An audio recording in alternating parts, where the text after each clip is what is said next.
자, 오늘은 옷 한 벌이면 충분합니다 라는 말씀의 제목으로 로마서 말씀 같이 나누도록 하겠습니다. 우리 인생은 마치 시간과 같습니다. 가만 생각해 보면 인생 자체가 시간이라고 하지 않을까 생각이 들게 됩니다. 그래서 우리에게 주어지는 시간을 소유하지 못한 그 상태, 나에게 주어진 시간을 누리지 못하는 상태를 죽음이라고 우리가 표현을 하게 되는 것이지요. 그래서 인생은 곧 시간이라고 할 수 있는 것이고, 인생을 관리한다는 것은 또 시간을 관리한다라고 우리는 생각해 볼 수 있습니다. 그래서일까요? 로마서 13장 11절 말씀을 통해서 사도 바울은 이렇게 말씀을 시작하고 있는데 같이 한번 읽어보겠습니다. 또한 너희가 이 시기를 알거니와 자다가 깰 때가 벌써 되었으니 이는 이제 우리의 구원이 처음 믿을 때보다 가까웠음이라 라고 말씀을 해주고 있습니다. 오늘 본문을 보게 되면 시간을 의미하는 시기를 이렇게 표현을 해주고 있습니다. 그리고 이 시기가 헬라어로 무엇인가를 봤더니 카이로스라는 단어를 사용해주고 있습니다. 카이로스는 무엇인가라고 보게 되면 철저하게 하나님에 의해서 결정되는 그 때, 하나님의 시간을 카이로스라고 이렇게 표현을 하고 있는 것이죠. 근데 오늘 말씀을 보게 되면 이 카이로스가 우리의 구원이 처음 믿을 때보다 가까워졌다라고 말씀을 해주고 있습니다. 무슨 말씀인지 가만 보면 참 아리송한 것이지요. 여기서 구원이란 무엇을 의미하냐면 종말의 날을 의미하고 있는데 이 말씀을 쉽게 표현하면 이렇게 됩니다. 하나님께서 정하신 이 세상의 마지막 때가 가까웠다라는 의미를 담고 있는 것이지요. 오늘이 2025년 10월 5일인데 이 하루가 밝았습니다. 근데 이제 조금 있으면 2025년 10월 5일이 지나가게 될 것입니다. 이것은 무엇을 의미하냐면 우리가 언제 예수님이 이 땅에 다시 재림하실지는 아무도 알 수 없으나 그날은 모르지만 그러나 우리가 이 땅을 떠나야 하는 그날이 하루 더 지나간다라는 것은 확실하다라는 것이죠. 그런 의미를 내포하고 있는 것입니다. 그래서 우리는 각자 우리 모두는 이 카이로스를 향해서 하나님께서 정하신 그 때를 향해서 달려가고 있으며 그렇기 때문에 우리는 나에게 주어지는 하루하루를 어떻게 살아가야 되냐면 이 하나님의 때, 이 카이로스를 대비하면서 준비하면서 살아가야 되면 오늘 성경은 계속해서 말씀을 해주고 있는 것이죠. 근데 역사적으로 이 하나님의 때 카이로스를 오해한 사람들이 많이 있었습니다. 이 하나님의 마지막 때는 언제 올 것인가? 이 종말의 시간은 언제 올 것인가라고 할 때에 성경은 그날이 언제인지를 함구하고 있습니다. 말씀해 주지 않고 있어요. 예수님조차도 나는 이 날을 알지 못한다라고 말씀을 해주셨습니다. 그런데 나는 이 마지막 날을 안다. 종말이 언제 올지 안다라고 주장하는 사람들이 우리 인류 역사 속에서 굉장히 많이 있도록 왔습니다. 그래서 마지막 종말 때를 놓고 예수님도 모른다고 하셨는데 나는 안다라고 주장하는 사람들을 통해서 사회적으로도 또 국가적으로도 굉장히 큰 문제와 사건들이 많이 일어나고 있었습니다. 그래서 교회사 역사를 통틀어 보게 되면 내가 그날 안다라고 주장하는 사람들이 굉장히 많았어요. 그래서 사람들을 선동해서 사회적으로 큰 무리를 일으킨 경우들이 매우 많았습니다. 이것을 신학적 용어로 무엇이라고 표현했냐면 시한부 종말론이라고 표현을 했습니다. 예를 들어서 몇 월 몇 시에 예수님이 오신다. 그러니까 그날을 준비해야 된다라고 주장하거나 혹은 14만 4천 명 안에 우리가 들어가야 구원을 받는다라고 하는 등 여러 가지 좀 성경에 나와 있는 여러 가지 말씀을 짜집게 해가지고 마치 이것이 진리의 말씀인 양 내가 그날을 아는 것 마냥 이렇게 주장하는 사람들이 있더라는 것이죠. 그런데 성경은 단호하게 말씀해주고 있습니다. 그 마지막 날, 마지막 때는 어느 누구도 모른다라는 거예요. 예수님조차도 모른다라는 것이죠. 하지만 이 카이로스, 하나님의 시간은 우리에게 점점 다가오고 있는 것은 확실하다라는 것입니다. 그러니까 예수님이 재림하시든지 아니면 우리가 죽어서 하나님 앞에 서게 되든지 이 카이로스의 시간은 우리 인생 가운데 점점 그 시간은 다가오고 있는 것은 확실하다라는 것이죠. 그래서 우리가 예수 믿는 사람들이 하루하루 살아갈 때 어떻게 살아가야 되냐면 이 하나님의 때 카이로스, 이 종말의 날에 올 것을 우리가 기억하면서 이것을 준비하고 대비해내는 삶을 살아가야 되면 사도 바울은 로마서 말씀을 통해서 계속해서 강조를 해주고 있습니다. 그렇다면 우리는 이런 궁금증이 듭니다. 이 하나님의 때 이 카이로스를 어떻게 우리는 대비해야 되는가? 성경은 어떻게 대비하면서 살아가고 말씀해 주고 있는가? 어떻게 예수님의 재림을 우리가 준비하면서 살아가야 되는지를 성경은 자세하게 말씀을 해 주고 있습니다. 그래서 오늘 본문을 통해서 여러 가지 말씀이 있지만 두 가지를 같이 한번 살펴보도록 하겠습니다. 첫 번째 한번 같이 한번 읽어볼까요? 첫 번째 말씀. 자, 시작. 어두움의 일을 버리고 유신의 일을 도모하지 말아야 합니다. 라고 말씀해 주고 있어요. 우리 12절에서 14절까지 말씀 한번 같이 읽어보겠습니다. 시작. 밤이 깊고 낮이 가까웠으니 그러므로 우리가 어두움의 일을 벗고 빛의 갑옷을 입자. 낮에와 같이 단정히 행하고 방탕하거나 술 취하지 말며 음란하거나 호색하지 말며 다투거나 시기하지 말고 오직 주 예수 그리스도 옷 입고 정욕을 위하여 육신의 일을 도모하지 말라라고 말씀을 해주고 있습니다. 오늘 말씀을 가만히 보게 되면 12절 말씀에 어두움의 일을 벗고라고 말씀을 해주고 있어요. 그러니까 카이로스를 대비하는 이 성도들의 삶이 어때야 되냐면 어두움의 일을 벗어야 된다라는 것이죠. 그렇다면 이 어둠의 일이 무엇인가? 이것을 헬라 원문의 의미를 살펴보게 되니까 우리가 이해할 수 있는 쉬운 단어를 표현해 보면 이렇게 됩니다. 무엇이 어둠의 일이냐면 혼자 있을 때 행하는 은밀한 죄가 어둠의 일이다라고 말씀해 주고 있어요. 내가 혼자 있을 때 행하는 은밀한 죄를 어둠의 일이다라는 것이죠. 예수님을 믿는 사람들은, 하나님의 자녀들은 사람이 보든지 그렇지 않든지 한결같은 사람이 되어야 됩니다. 나 혼자 무슨 일을 하든지 아니면 많은 사람들과 함께 일을 하든지 똑같은 모습으로 우리가 살아갈 수 있어야 된다는 것이죠. 근데 예수님을 믿는다고 하면서도 혼자 있을 때는 온갖 음란한 죄에 또 더럽고 추악한 나쁜 죄들을 즐겨하는 사람들이 있습니다. 다른 사람들이 보지 않는다고 해서 나 혼자 하나님께서 금하신 일들을 즐겁게 여기면서 행하는 사람들이 있다는 것이죠. 많은 사람들이 있을 때에는 교회 안에서 우리가 함께 신앙생활 할 때는 참 신사도 이런 신사가 없는데 이 사람이 혼자 있을 때를 가만히 살펴보게 되면 온갖 음탕한 일들과 생각이 사로잡혀가지고 어두움의 일을 하는 사람들이 있다라는 겁니다. 그런데 13절 말씀을 보게 되면 낮에와 같이 단정히 행하라라고 말씀해 주고 있어요. 그러니까 어둠의 일을 버리고 우리가 무엇을 해야 되냐면 낮에와 같이 단정히 행해야 되는데 낮에와 같이 단정히 행한다라는 것은 많은 사람들 앞에서 있는 것처럼 행동해야 된다는 것이죠. 언제? 내가 혼자 있을 때. 내가 혼자 있을 때, 나 혼자만의 시간을 보내고 있을 때도 마치 많은 사람들이 내 주변에 있는 것과 같이 우리는 단정히 행할 수 있어야 된다는 것이죠. 내가 혼자 있을 때나 많은 사람들 앞에 있을 때나 나의 생각과 행동이나 말, 이런 행동거지들이 같을 수 있어야 된다는 것이죠.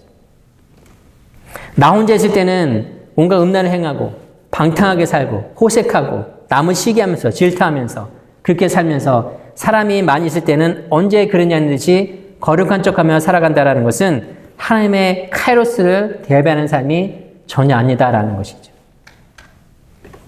하나님의 카이로스, 하나님의 때를 준비하는 사람들은 사람이 있을 때나 없을 때나 누가 보고 있거나 보지 않고 있거나 그거와 상관없이 한결같이 예수님 앞에서 살아가는 사람이, 하나님 앞에 살아가는 사람이 이 하나님의 카이로스, 하나님의 때를 준비하며 살아가는 사람이다라고 말씀을 해주고 있는 것입니다. 다른 말로 나의 겉모습과 나의 속마음의 이 속사람의 모습이 다르지 않다라는 것이죠. 제가 한국에서 직장을 다니고 있을 때 제가 광고회사를 다녔기 때문에 사장님이 감독님이셨습니다.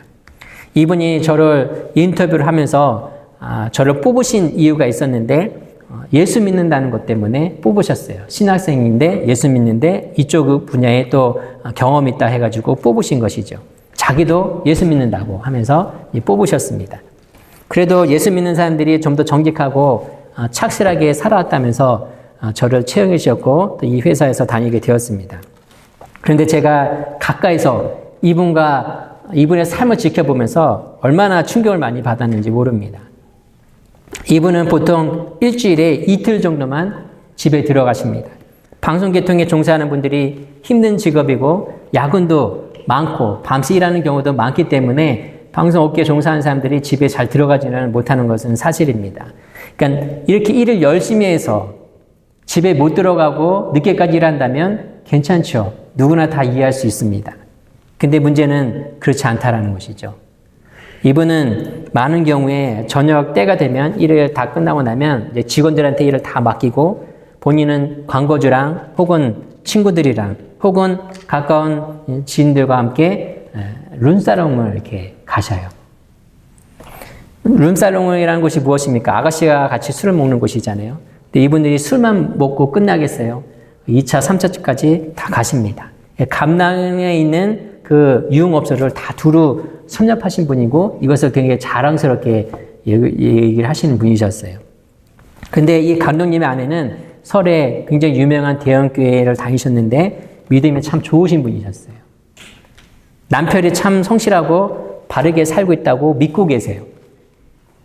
근데 저는 감독님과 같이 최근에서 가까이 일을 하고 있잖아요. 이분의 삶을 보고는 알고 있는데 저는 이 사모님을 보고 깜짝 놀란 것이죠. 사모님 너무도 신실하시고 믿음이 참 좋으시고 교회 열심히 섬기시고 그러는데 남편도 그렇게 믿음이 좋고 성실한지 알고 계셨던 겁니다. 근데 제가 지켜본 이 감독님의 삶은 예수 믿는 삶의 모습이라고 보기가 참 어려웠어요.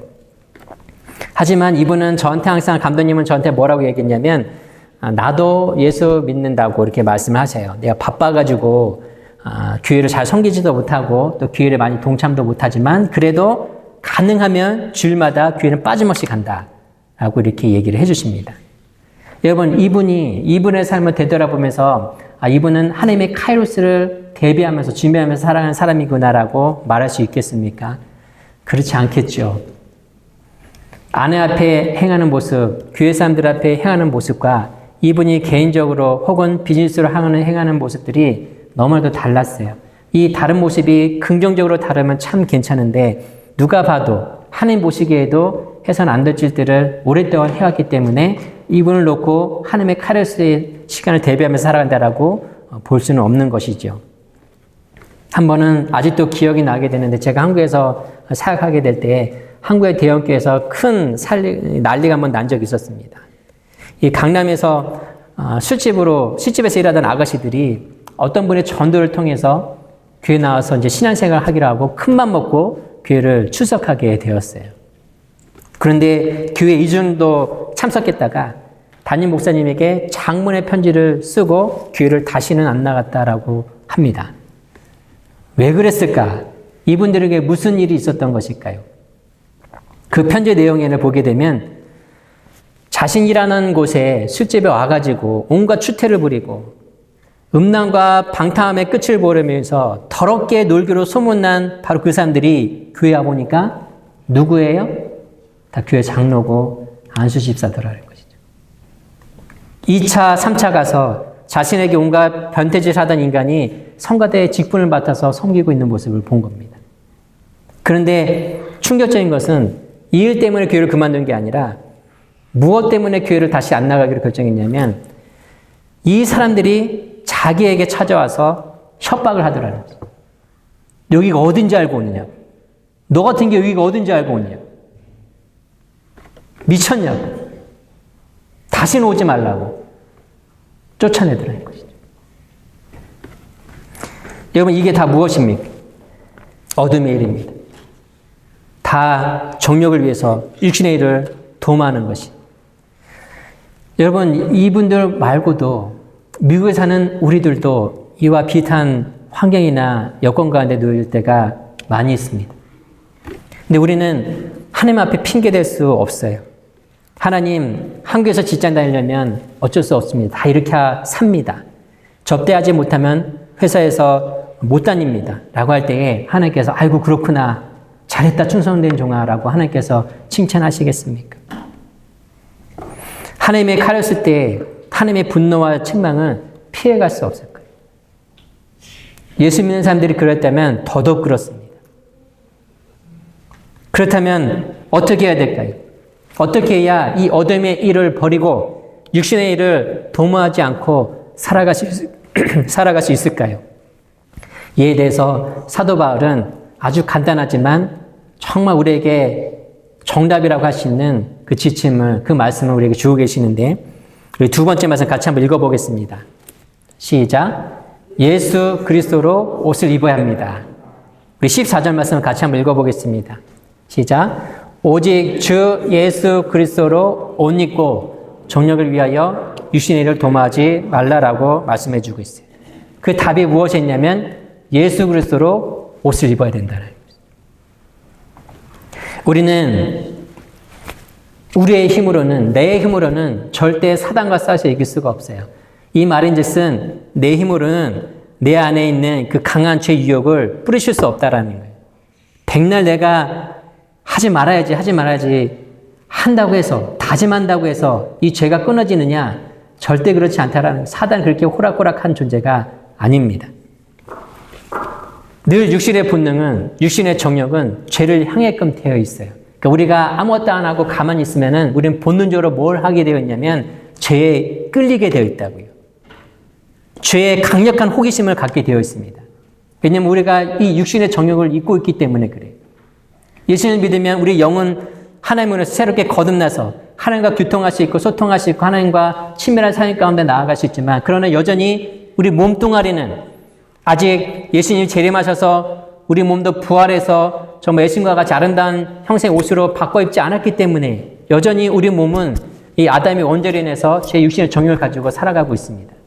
그렇기 때문에 우리는 가만히 아무것도 안 하고 가만히 있어도 죄에 끌리고 죄의 그 강력한 유혹과 그 호기심에 우리는 무방비로 노출되어 있을 수밖에 없어요. 그렇기 때문에 육신의 본능대로 따라 살아가게 되면 내 하고 싶은 대로 살려고 하잖아요.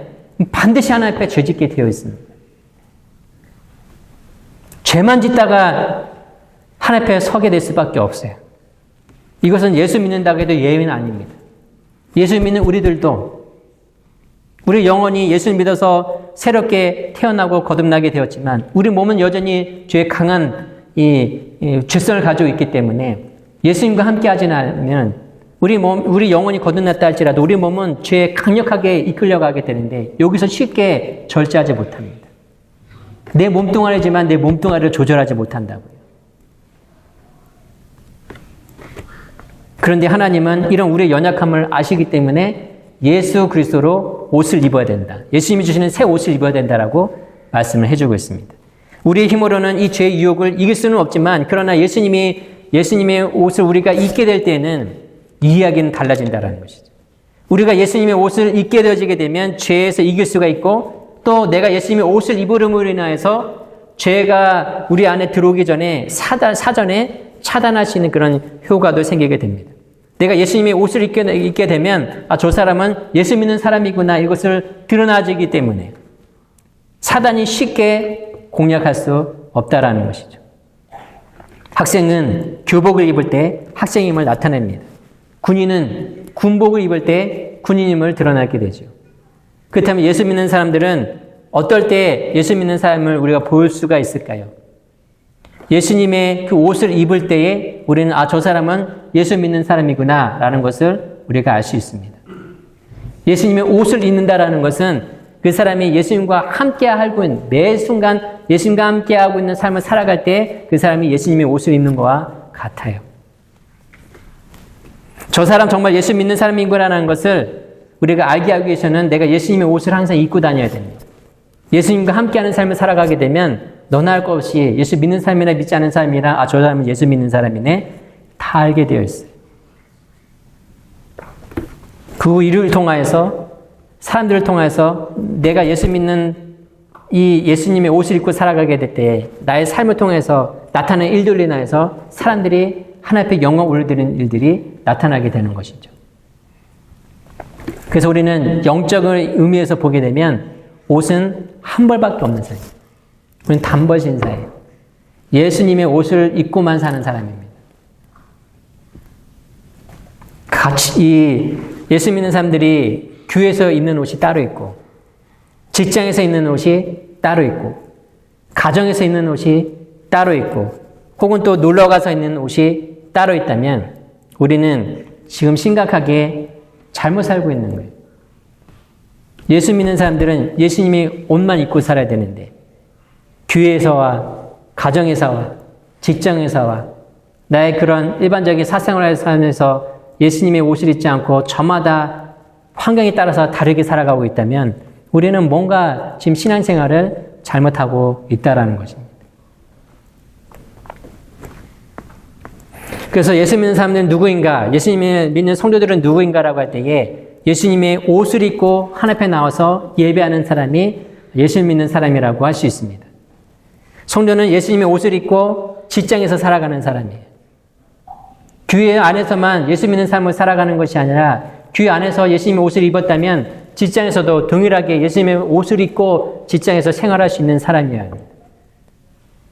내 가정에 돌아가서도 예수님의 옷을 벗는 것이 아니라 가정에서도 예수님의 옷을 입고 가정에서 살아가는 사람이 예수를 믿는 사람이라. 이것이 우리의 정체성이 되는 것입니다.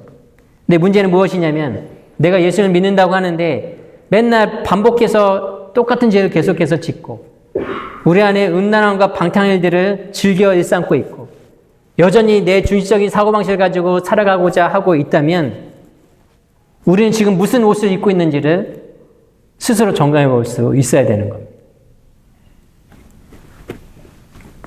내 신앙생활을 오래 하다 보면 우리는 들은 게 있고 배운 게 있어서 본인 중에 이런 생각을 하게 됩니다. 아니 어차피 우리는 인간인데 불완전한 인간 아닌가?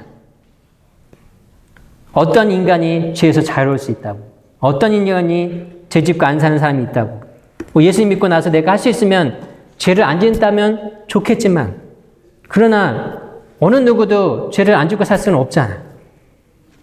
그러니까 적당히 회개하고 남에게 피해 안 주면서 살아가면 괜찮은 거 아닌가? 우리는 스스로 이렇게 자기에게 자기의 합리화로 이렇게 생각을 하게 됩니다. 그래서 날마다 내가 죄를 짓고 실패하고 회개하고 또 죄 짓고 회개하고 이런 반복된 삶을 살아가는 것에 대해서 아무런 양심적인 가책을 받지 않아요. 무뎌지게 됩니다. 항상 내가 예수님의 옷을 입어야 되는데 환경과 장소에 따라서 옷을 바꿔 입는 것에 대해서 내가 잘못했구나라고 생각조차 하지 않는다. 인간인데 다 실수하고 다 그런 것이지. 다 하나님이 다 알아서 용서해 주시는데 굳이 뭐 내가 이렇게 힘들게 살아야 되나 우리는 이런 생각을 하게 됩니다. 저도 역시 이 문제로 얼마나 많은 고민을 해왔는지 몰라요. 아니 누가 어떤 인간이 죄를 안 짓는다고. 적당히 회개하고 적당히 그냥 바르게 살려고 하면 되지. 그럼 되는 거 아닌가. 근데 하나님을 믿는 성도의 정체성이 무엇인가라고 할 때 제가 이런 고민과 생각에 깊이 빠져 있고 좀처럼 답을 찾지 못하고 있을 때 사도 요한은 아주 그냥 이런 똑같은 생각을 하고 있는 수많은 하나님의 사람들 향해서 이렇게 못 박았어요. 예수 믿는 사람들의 정체성이 무엇인지, 예수님의 옷을 입고 살아가는 사람들의 정체성이 무엇인지를 요한일서 5장 18절에 말씀해 주고 있습니다. 같이 한번 읽어보겠습니다. 시작. 하나님께로부터 난 자는 다 범죄하지 않은 줄을 우리가 아노라. 하나님께로부터 나신 자가 그를 지키심에 악한 자가 그를 만지지도 못하느니라 라고 말씀해 주고 있어요. 여러분 사도 요한이 말씀하고 있는 하나님을 믿는 자녀들의 정체성이 무엇입니까? 하나로부터 난 자는 다 범죄하지 않는다. 어떤 누구만 범죄하지 않는 게 아니라 다 누구나 예수 믿는 사람이라면 범죄하지 않는다는 것이죠. 우리가 하나님으로부터 나왔다면 하나님의 은혜로 구원받은 성도라면 우리의 정체성은 범죄하지 않는다라는 거예요. 하나님 앞에 범죄하지 않는 삶을 사는 것이라는 것이죠. 하나님의 자녀는 죄짓고 회개하고 죄짓고 회개하며 살아가는 것이 아니라 하나님의 자녀는 범죄하지 않는다. 모든 사람들이 인간이기 때문에 다 죄짓고 범죄하고 죄짓고 회개하고 이런 반복된 삶을 살아갈 때에 그 당시 사도 요한과 함께 하나님을 간절하게 사랑하고 섬겼던 모든 사람들이 이렇게 고백하고 있는 것이죠. 하늘부터 난 자는 다 범죄하지 않는다. 왜 그렇습니까? 어떻게 이렇게 고백할 수 있는 거예요? 사도는 이렇게 이어서 말씀해 주고 있어요. 왜 그러냐면 하나님께로부터 나신 자 때문에 하나님께로부터 나신 자 때문에 우리가 그렇다라는 것이죠. 말씀 한번 다시 띄워주세요. 여러분 하나님께로부터 나신 자가 누굽니까? 누구일까요? 예수님입니다. 하나님께로부터 나신 자가 예수님이세요. 예수님이 그를 지키심에 악한 자가 그를 만지지도 못하게 하기 때문에 그렇게 하지 않는다라는 것이죠. 할 수 없다라는 것이죠.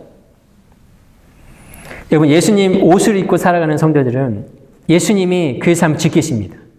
아니, 예수님과 함께 항상 살아가고자 하는데 어떻게 예수님이 안 지키시겠어요?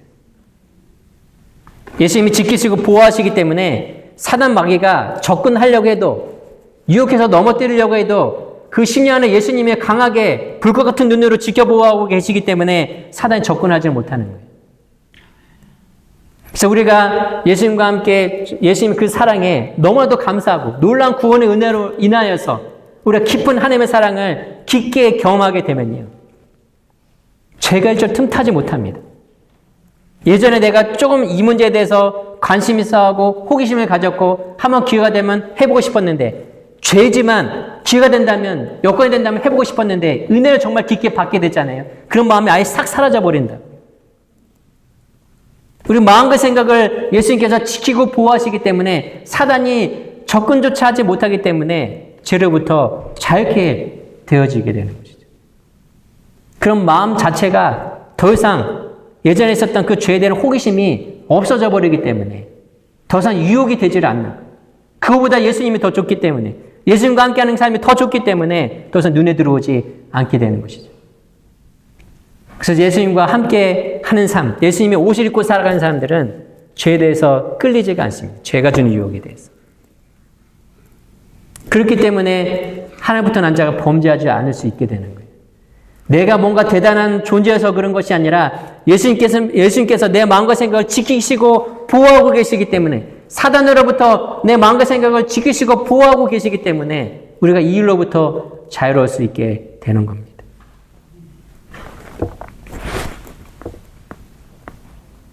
예수님의 옷을 입고 살아간 사람들은, 다시 말해 예수님과 함께 나에게 주어진 하루를 사랑하고 순종하고 승리하고자 하는 삶을 살아가는 사람들은 죄를 짓고 회개하고 죄를 짓고 회개하는 삶을 무한 반복해서 살아가는 것이 아니라, 한번 내가 범죄해서 회개하게 되었을 때에 정말 하나님께서 이 회개 과정을 통하여서 하나님의 마음을 우리 심령 가운데 굉장히 강하게 주십니다. 이 죄로 인해서 하나님이 얼마나, 이 죄로 인해서 하나님이 고통당하고 계시고 얼마나 아파하시는지, 나를 인하여서 얼마나 하나님께서 이 죄 때문에 근심하고 계시고 속상해 계시고 애통하고 계신지를 경험하게 되기 때문에 똑같은 죄를 지라고 해도 질 수가 없어요. 왜냐하면 그 하나님의 사랑, 그 마음이 너무도 깊이 경험되어지기 때문에 똑같은 실망을 시켜드리기 싫은 것이죠. 그 하나님의 그 안타까움, 그 하나님의 애통한 마음을 한번 깊이 경험하게 되게 되면 똑같은 것을 하려고 해도 하지 않는다고.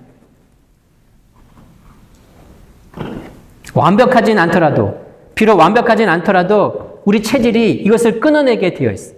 성령께서 계속해서 우리가 반복된 죄를 끊어낼 수 있도록 해주신다고요. 나의 힘으로는 안 되는 건데 예수님께서 우리와 강력하게 함께 해주시게 되면 예수님께서 사단은 접근조차 못하게 했기 때문에 우리가 자유롭게 이 마음에서부터, 이 죄의 유혹에서부터 자유로워질 수 있도록 예수님께서 막아주신다. 누구에게? 예수님의 옷을 입고 살아가는 사람. 그것이 교회든 직장이든 가정이든 학교든 내가 속해 있는 모든 곳에서 예수님의 옷을 입고 살아가게 되면 예수님께서 우리 마음과 생각을 지키신다. 저는 100% 확신합니다.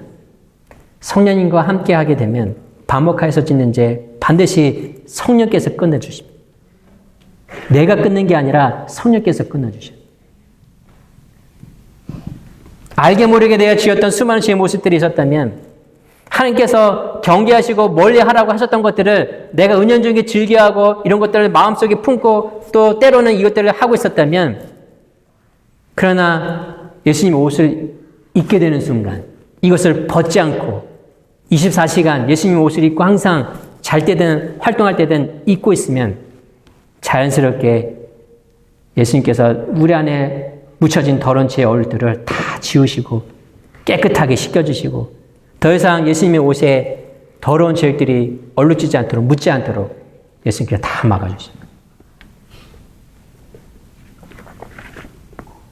그래서 성령님과 함께하는 삶을 살아가게 되면, 예수님의 옷을 입고 예수님과 함께 살아가게 되면 우리는 이 죄의 문제에서 이겨낼 수 있는 거예요. 근데 왜 우리는 실패할까요? 왜 우리는 날마다 넘어질까요? 우리가 그렇게 살려고 하지 않기 때문에 그래요.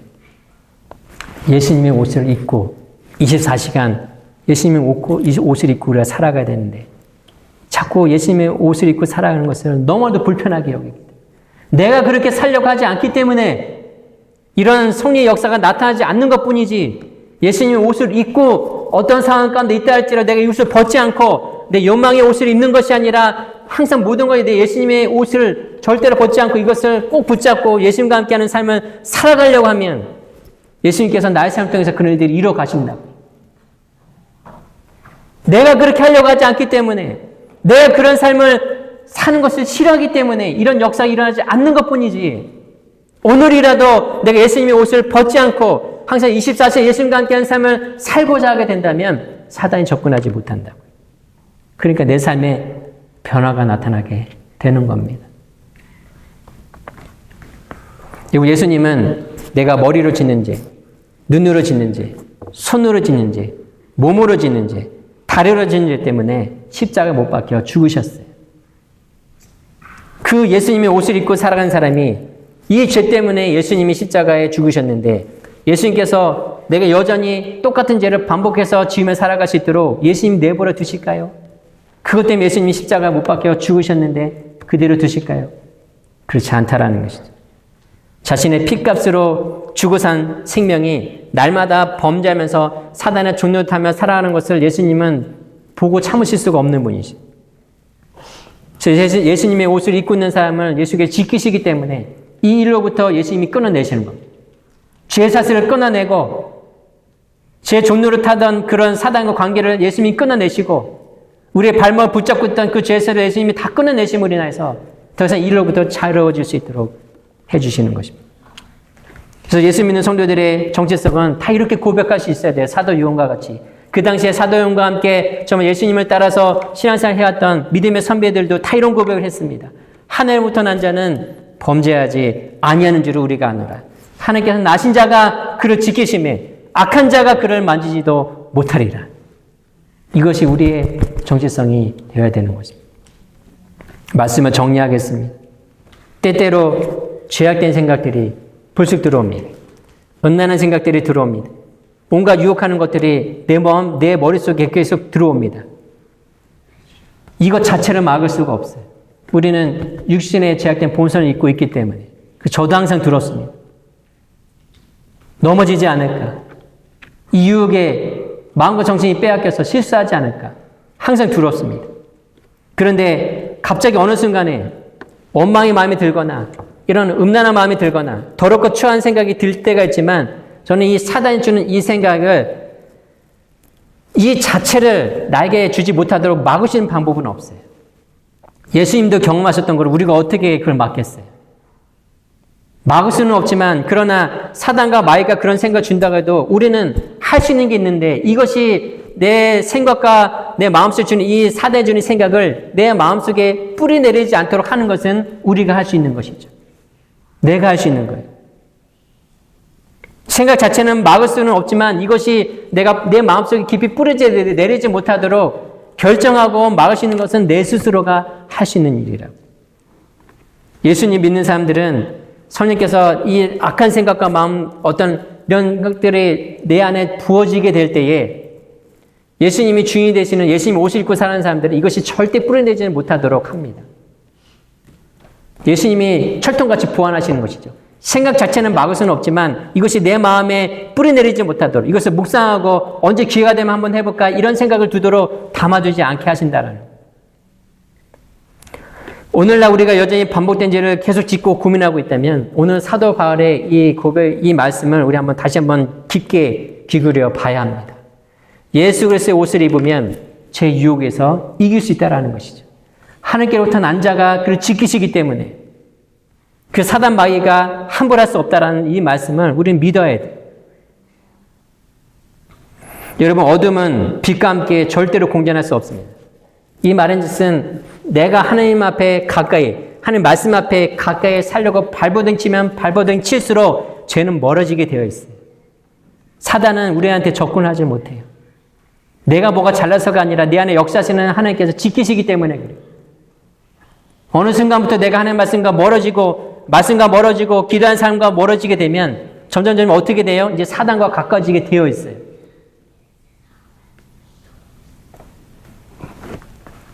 그러나 우리가 하나님과 함께하고자 하는 그런 삶을 살려고 하게 되면 나중에는 하나님의 기쁘시게 하는 일만으로도 벅차기 때문에 죄 지을 틈이 없어요. 그런 마음도 들지 않는다고. 내가 뭘 해야 하나님께 기뻐 받으실까? 오늘 하루 내가 어떻게 살아야 하나님께 기뻐하실까? 이것을 묵상하고 생각하고 고민하는 사람들은 죄를 짓고 싶어도 지을 시간이 없다고요. 죄된 마음을 품고 싶어도 그런 마음의 여러 자체가 없어요. 하나님을 기쁘시게 하는 것도 내가 벅찬데 죄 지을 시간이 어디 있어요? 저도 이 과정 중에 있어요. 우리 예수 믿는 사람들은 예수님 오시는 그날 때까지 다 이 과정 중에 있어요. 어려운 싸움이죠. 그래서 성경이 이것을 영적 전쟁이라고 표현하고 있어요. 어둠과 빛은 공존할 수 없지만 마치 추가 달리는 것처럼 내 마음이 한쪽으로 쏠리면은 반대 현상이 나타나게 됩니다. 내가 하나님과 함께 가까이 하면 사단과 멀어지게 되었지만 사단과 가까이 하려고 하면 하나님과 당연히 멀어지게 되어 있어요. 이 여기로부터 우리가 자유롭기 위해서는 예수님의 옷을 입어야 됩니다. 벗으면 안 돼요.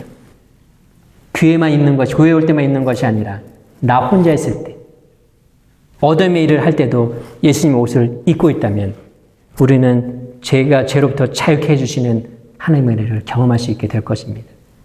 참 어렵고 쉽지 않은 길이지만 간절히 바라옵기는 우리 이리스 교회의 모든 믿음의 권석들은 예수님의 옷을 입어서 하나님께서부터 난 자가 지켜주시는 그 은혜를 다 경험하고 맛보아할 수 있기를 원해요. 죄로 인해서 더 이상 근심하고 걱정하고 하나님 앞에 반복된 죄로 인해서 회개하고 눈물 흘리는 것이 아니라 예수님의 옷을 입어서 하나님의 영광을 바라보고 하나님이 주시는 역사를 같이 공유하고 하나님께 주시는 그 기쁨과 평안을 함께 나누며 나아갈 수 있는 저 여러분들 될 수 있기를 예수님의 이름으로 간절히 축원합니다.